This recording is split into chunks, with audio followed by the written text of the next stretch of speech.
مرد کے لیے موت کے بعد بیوی کا چہرہ دیکھنا کیا جائز ہے؟ میت کو دفناتے وقت جو رسومات کی جاتی ہیں ان کا کیا حکم ہے؟ قبر میں روئی فوم وغیرہ بچھانا، قبر میں قرآن یا کلمہ رکھنا جائز ہے یا نہیں؟ قبرستان میں جنازہ رکھنے سے پہلے بیٹھنا کیا خلاف ادب ہے؟ عہد نامہ قبر میں رکھنے کا کیا حکم ہے؟ میت کا صرف منہ قبلے کی طرف کرنا ہے یا پورا جسم؟ مردہ عورت کا منہ غیر محرم مردوں کو دکھانا کیسا ہے؟ قبر کے اندر میت کا منہ دکھانا اچھا ہے یا نہیں؟ قبر پر اذان دینا کیا بدعت ہے؟ قبر پر اذان کہنا بدعت ہے اور کچھ دیر قبر پر رکنا کیسا ہے؟ کبھی کبھی زمین پر بہت گناہگار مردے کو قبول نہیں بھی کرتی، کیا یہ صحیح ہے؟ میت کو زمین کھود کر دفن کرنا کیا فرض ہے؟ اپنی زندگی میں قبر بنوانا مباح ہے کیا؟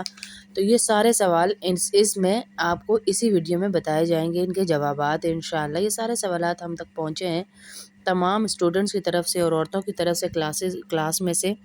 اور قبر پکی کرنا یا کچی کرنا جائز ہے یا نہیں؟ کچی قبر کی کیا وضاحت ہے؟ قبروں کی دیواروں کو بمجبوری اگر پختہ کر دیا جائے تو اس کا کیا حکم ہے؟ قبر کی شناخت کے لیے پتھر لگانا، اس کا کیا حکم ہے؟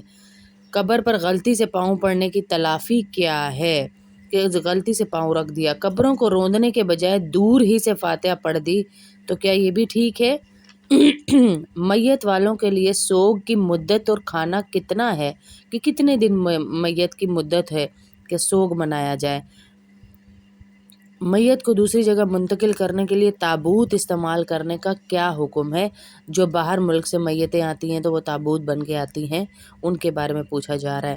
میت کے گھر میں کہا جاتا ہے کہ چولہا جلانے کی ممانعت ہے، یعنی منع ہے، تو نہ جلایا جائے یا کیا حکم ہے؟ تعزیت میت کے گھر جا کر کریں، فاتحہ سال ثواب ادھر ہی جا کر کریں یا اپنے گھر سے بھی کر سکتے ہیں؟ یہ ہیں میت کے متفرق مسائل۔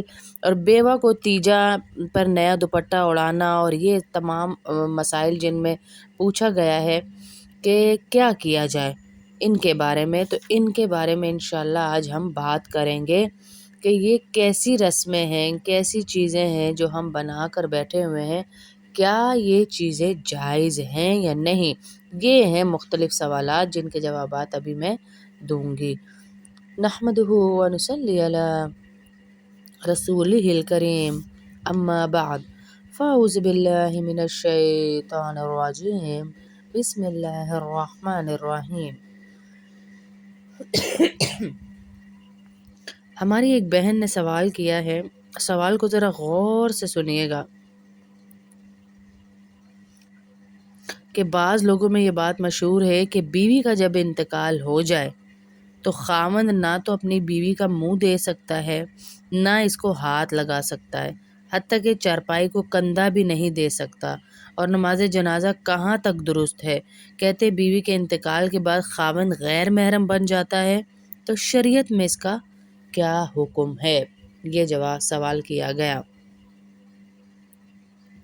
جواب اس کا یہ ہے کہ بیوی کے انتقال کے بعد شوہر اس کا منہ دیکھ سکتا ہے، ہاتھ نہیں لگا سکتا، جنازے کو کندھا دے سکتا ہے، جنازے میں شریک بھی ہو سکتا ہے۔ عورت کو لحد میں اتارنے کے لیے اس کے محرم رشتہ دار ہونے چاہیے، اور اگر نہ ہوں تو دوسرے لوگ اتاریں، ان میں شوہر بھی شریک ہو سکتا ہے۔ یہ بھی صحیح ہے کہ بیوی کے مرتے ہی دنیاوی احکام کے اعتبار سے میاں بیوی کا رشتہ ختم ہو جاتا ہے اور شوہر کی حیثیت ایک لحاظ سے اجنبی کی ہو جاتی ہے۔ یہ اس کا جواب ہے۔ اب اگلا سوال بھی اسی سے ملتا جلتا ہے جو ہماری بہن نے کیا ہے کہ آپ نے ایک صاحب کے سوال میں بتایا باجی کہ شوہر کو بیوی کا چہرہ دیکھنا جائز ہے، اس کے بدن کو ہاتھ لگانا بھی جائز ہے، یعنی اوپر والے سوال کے جواب میں، کیونکہ یہ پہلے بھی ہمارے سیشنز ہو چکے ہیں تو اس میں بتایا تھا۔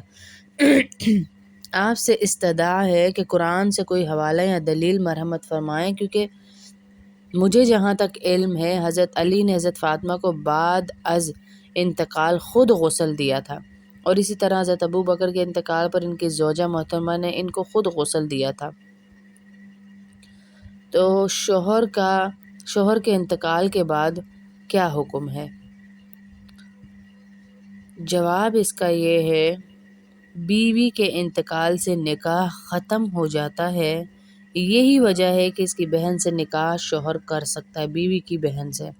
اس لیے شوہر کا بیوی کے مرنے کے بعد اسے ہاتھ لگانا اور غسل دینا جائز نہیں ہے، اور شوہر کے مرنے پر نکاح کے آثار عدت تک باقی رہتے ہیں۔ اس لیے شوہر کو تو بیوی غسل دے سکتی ہے، اگر کوئی بھی نہ ہو، یعنی بہت ہی ریئر کیس ہوتے، کوئی بھی نہ ہو تو پھر دے سکتی ہے۔ اس لیے بیوی کے مرنے کے بعد اس کو ہاتھ لگانا اور غسل دینا صحیح ہے، یعنی شوہر کو غسل دے سکتی ہے وہ، کیونکہ وہ 4 مہینے 10 دن اس کی عدت ہے، تو وہ عدت کے دوران اپنے شوہر کے نکاح میں ہی رہے گی۔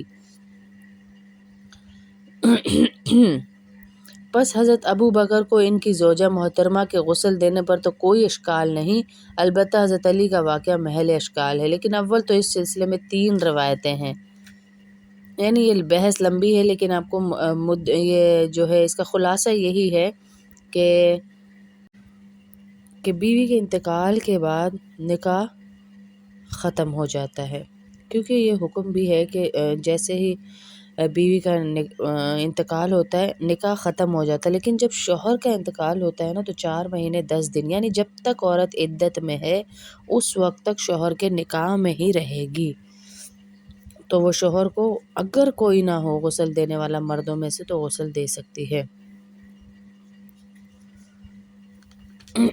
قبرستان میں جنازہ رکھنے سے پہلے بیٹھنا خلاف ادب ہے کیا؟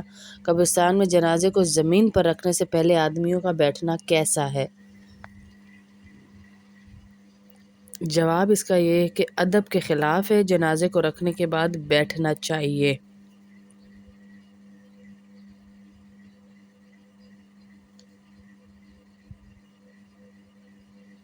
ایک سوال ہے ہماری بہن کا کہ جب قبر میں مردے کو اتارتے ہیں تو قبر کی دیواروں اور مردے پر گلاب عرق کا اور دوسری خوشبوئیں چھڑکتے ہیں، مردے پر عہد نامہ وغیرہ رکھتے ہیں، گھر سے میت کو لے جاتے وقت مردے کے لیے توشہ، باقاعدہ کھانا وغیرہ لے جاتے ہیں، اور قبر پر پھول اور خوشبو استعمال کرتے ہیں، کیا ان چیزوں سے مردے کو کوئی فائدہ ہوتا ہے؟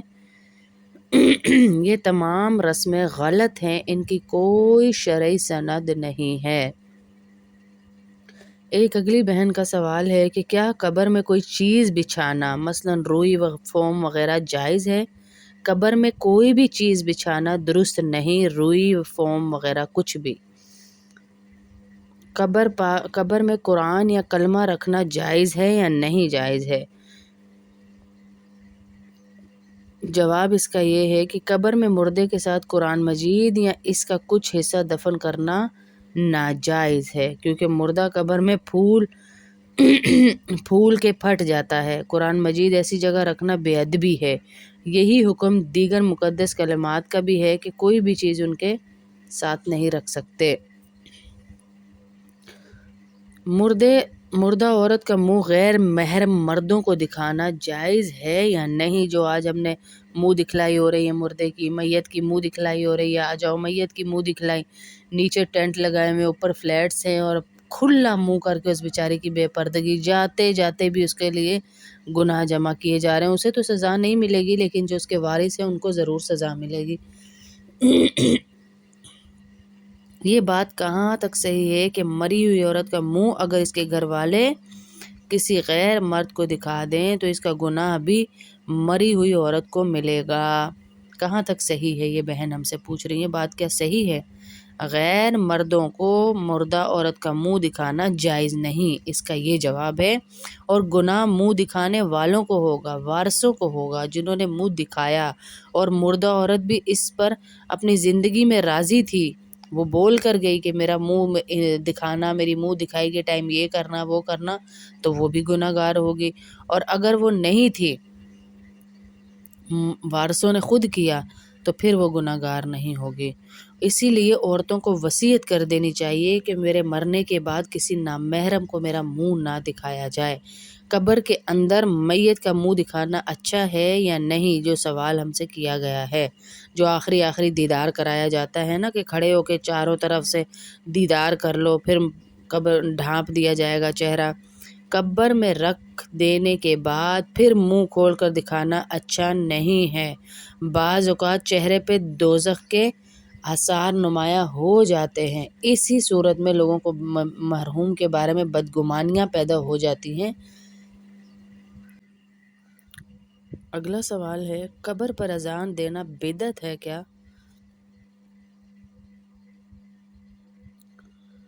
جواب ہے کہ علامہ شامی نے باب الاذان اور کتاب الجنائز میں نقل کیا ہے کہ قبر پر اذان دینا بدعت ہے۔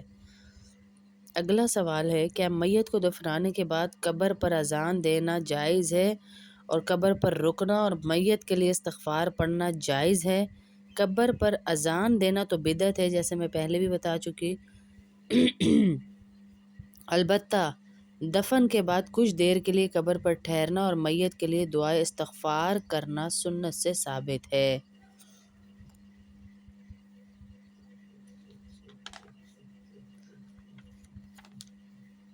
قبر پکی ہونی چاہیے یا کچی ہونی چاہیے؟ لوگ قبریں عموماً شوق میں سیمنٹ کی خوبصورت بناتے ہیں۔ بعض لوگ کہتے ہیں قبریں پکی کرنا منع ہے۔ آپ بتائیں کہ کیا صورت باجی ٹھیک ہے، پکی کر سکتے ہیں یا نہیں کر سکتے؟ یہ ہے ہماری بہن کا سوال۔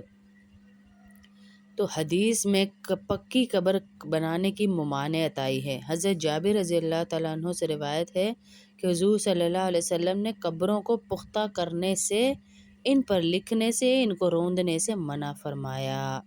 ترمذی شریف اور مشکات کی یہ حدیث ہے۔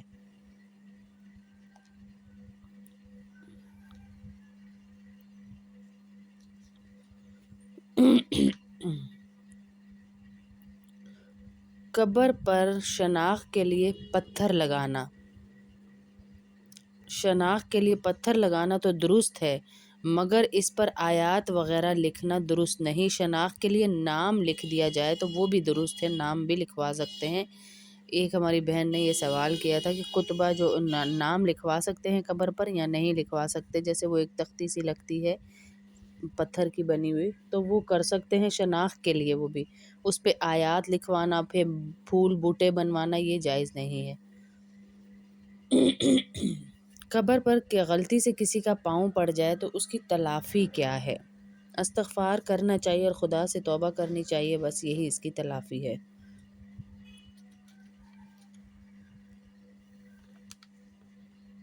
اچھا، میت والے گھر میں اکثر لوگ نہ ان کو عید منانے دیتے ہیں، اگر عید 10ویں 20ویں دن بھی آ جائے، نہ کوئی شادی بیاہ کرنے دیتے ہیں۔ تو پوچھا گیا ہے سوال کہ بعض لوگ کہتے ہیں میت کے گھر والوں کو سوگ کرنا چاہیے اور گھر میں کھانا نہ پکایا جائے اور برادری والوں کو میں کھانا تقسیم کیا جائے، اس کا شرعی حکم کیا ہے؟ جواب اس کا یہ ہے کہ میت کی بیوہ کے علاوہ باقی گھر والوں کو 3 دن تک سوگ کرنے کی اجازت ہے۔ سوگ میں بھی مارنا پیٹنا اور یہ چیزیں نہیں، مطلب سوگ یہ کہ کوئی آ رہا ہے تو تعزیت کر لی اور بیٹھ گئے، پڑھنے کے لیے بیٹھ گئے، اور بیوہ کی عدت ختم ہونے تک سوگ کرنا واجب ہے۔ میت والے گھر میں کھانا پکانے کی ممانعت نہیں ہے، کھانا پکا سکتے ہیں، یہ نہیں کہ چولہا ہی نہیں چلانا، مگر چونکہ وہ لوگ غم کی وجہ سے کھانے کا اہتمام نہیں کریں گے، اس لیے میت والے گھروں کو قریبی عزیزوں اور ہمسایوں کی طرف سے 2 وقت کا کھانا دینا مستحب ہے۔ برادری والوں کو کھانا تقسیم کرنا محض رسم ہے، نمود و نمائش ہے اور کچھ بھی نہیں ہے۔ باجی پوچھا گیا ہے کہ میت کے گھر میں چولہا نہیں چلانے دیتے، 3 دن تک کھانا نہیں بنانے دیتے، تو اس کا کیا حکم ہے؟ جہاں میت ہو جائے وہاں چولہا چلانے کی کوئی ممانعت نہیں ہے۔ اگر صدمے کی وجہ سے کھانا نہیں پکا پا رہے تو وہ اور بات ہے کہ عزیز و اقارب اور قریبی رشتہ دار دے سکتے ہیں، لیکن ممانعت کوئی نہیں ہے۔ تو اللہ سے دعا کرتی ہوں کہ جتنے مسائل میں بتا رہی ہوں اللہ پاک ان کو ہمارے دلوں میں اتار دے، اور یہ جو ہم نے بنائے ہوئے ہیں رسم و رواج، ان کو اللہ ختم کر دے۔ اب یہ آخری بہن کا سوال میں شامل کروں گی اور اس کے بعد انشاءاللہ اگلے سیشن تک کے لیے آپ سے اجازت چاہوں گی۔ بیوہ کو تیجے پر جو نیا دوپٹہ اڑایا جاتا ہے، اس طرح بیوہ کے پاس نئے سفید دوپٹے کئی آ جاتے۔ اگر نئے سفید دوپٹے کے عوض کچھ روپے نقد مدد کے لیے دے دیں تو اس میں کچھ حرج تو نہیں؟ اور پھر شوہر کے انتقال پر چونکہ سوگ 4 ماہ 10 دن ہوتا ہے، زینت کرنا عورت کو منع ہے۔ اس نئے دوپٹے اوڑھانے میں کیا راز پوشیدہ ہے؟ ہمارے ہاں یہ رسم